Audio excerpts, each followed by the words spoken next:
Welcome to You Can Do It. Today we're going to be working on steering rack tie rod end or track rod end, or in German it's a spurstangeendstuck. Okay, so straight to the point, we're going to change this right hand one because there's a bit of play in it, and it needs to go through its sort of European equivalent of an MOT, which is a pickle over here in Austria, which is a bit of a pickle. Anyway, thanks very much, guys, for watching this channel and subscribing, because I've got over 5,000 subscribers now. So I just want a big shout out to say thank you. And if you're watching this channel for the first time and you like it, please subscribe or give me a thumbs up. Anyway, let's get straight to the chase. To change this, we need to jack the vehicle up, put an axle stand underneath the mount there or on the subframe, and then we'll take the wheel off, and then we'll get to changing this arm. Now, I'm going to show you a quick way to jack these up because these minis are so stiff. I'll show you a quick and easy way to do that. So we're going to jack it up on the back here, and then this will come off the ground. We can put the axle stand straight on that, which is a little less fiddly. So let's do that straight away. Got that under there. I've put a chock on the other side wheel, and we're going to now lift this car up. Now, stick with us because I'll tell you the tools at the end of the video that I've used and a rough amount of time that it's going to take. Now, it's 12:53, and obviously I'm videoing as well, so it takes a bit longer, but let's see what time we get this finished. Okay, so that side's up, look. This side's actually off the ground, but it's really light, look. I can lift it with my hand now, look, you can see how there. So I can just lift that up there and put an axle stand under there, which just saves you a lot of time and hassle compared to sort of jacking it up on the subframe and stuff like that. So let me just put an axle stand under here. Okay, the axle stand's under there, look. So now, take that down, look, and that also lifts that wheel back up even further. Yep, there's weight on that axle stand. Right, so let's quickly take the wheel off. Let's whip this centre part, the centre thing off here, and then there's 4 bolts there, so I'll use my impact on that. Centre cap's off, just use my impact driver and I'll whip those 4 nuts off. Wheels off. Now I've turned the steering rack so that this is out as far as it can. So what we need to do is undo this nut here, and we need to undo that here.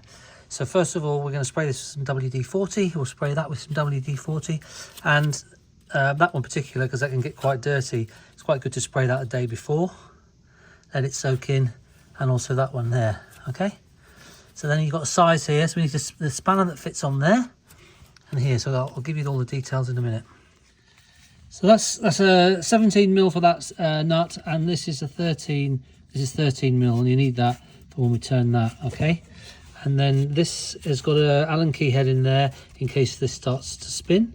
But we'll spray that with WD-40 first, and we'll do that now. Sometimes there's different nuts depending on which arm you buy. Okay, so that's around about an 18. Okay, so that's off there. So now what we need to do is go and get ourselves a set of, we need to go and get some mole grips, just to clamp onto there so that we know exactly how far that was pushed up. So if we put the mole grips on there, clamp it tight, then we'll know when we screw the next one back up where the stop is on there, so that'll get it roughly right, and then we'll have to just fine-tune any steering misalignment after we've done the job. But I've got a video on that, on how to align these up without having to go to a garage and go through that sort of suspense. Okay, this particular one is a 19, so we'll just quickly wrap that off. Okay, to release this, what we do, we hit hard with a lump hammer on there, which should break that joint. So let me just do that. One hit with that on there, look, and that came out, no problem. Now what we can do is go and get some mole grips and put on the back there to lock that in the right place, and then we'll just unscrew that. Look, I've put the mole grips on there tight, so that's tight against the edge of that. Okay, so technically speaking, if I just undo this now, which I'll have to hold that and turn that, then when I put the next one back on, it'll be in the same place. If that's tight, you just jam a screwdriver up there, tap it up there, and that'll loosen, that'll spread it, and then you should be able to undo it by hand. So I can undo that by hand now, so I'll just undo it. All right, look, so you can see, look, you just undo that by hand, like that, look, nice and easy.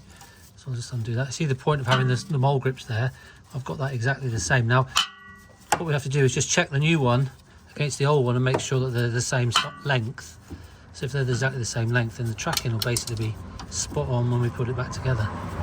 Okay, so we've undone this one. That's off there now. Okay, this is the old one off. It's gone in here, the play was in here. Okay, Okay, so now get yourself a new one. This is I'll put a link on the video description, a link to a new one. But get yourself a decent quality one. There's no point buying these really cheap ones and putting them on, because you only have to end up doing it, replacing it a lot sooner than the other one. So get yourself a decent quality one. So I've got a Febby Bilstein, which is a good make. So let me just get that out of the bag. Okay, I've just checked them centre to centre here. Well, actually you have to do it on the back there to there, and they are the same dimensions. I used a vernier, big long vernier, which I've got in, so they're the same. Okay, so I now know when I screw that back up, my tracking will be pretty much spot on, but I can still check it and make sure it's perfect afterwards. Anyway, so let's get this back on again. So we're just going to screw this back on, and the mole grips there will show me exactly where I need to stop. Just as a check, look, you can see that that's perished, and so what's happened is that's all just filled up with water, which is why this is all like rusted and gone inside here. Look, that's terrible. It's all stemmed because that seal there, look, they're broken. So check your seals. All right, let's get this one back on. Okay, so that's up there nicely. That's hit there perfectly. Now I didn't need to take the bolt out because the reason I took the bolt out before, because I was driving a screwdriver in there just to split to open it up, just so it was easier. So now I can just tighten that up.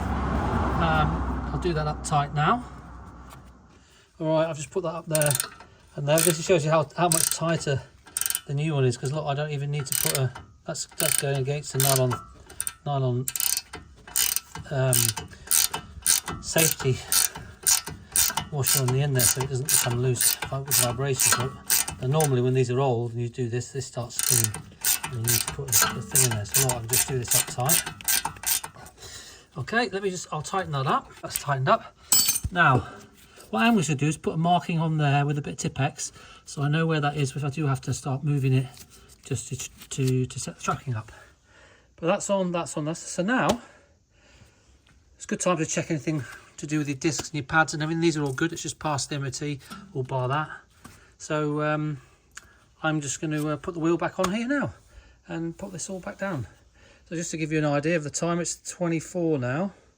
So I spent time going in and Bob and getting doing videos and stuff like that. So basically it's not even a half an hour job.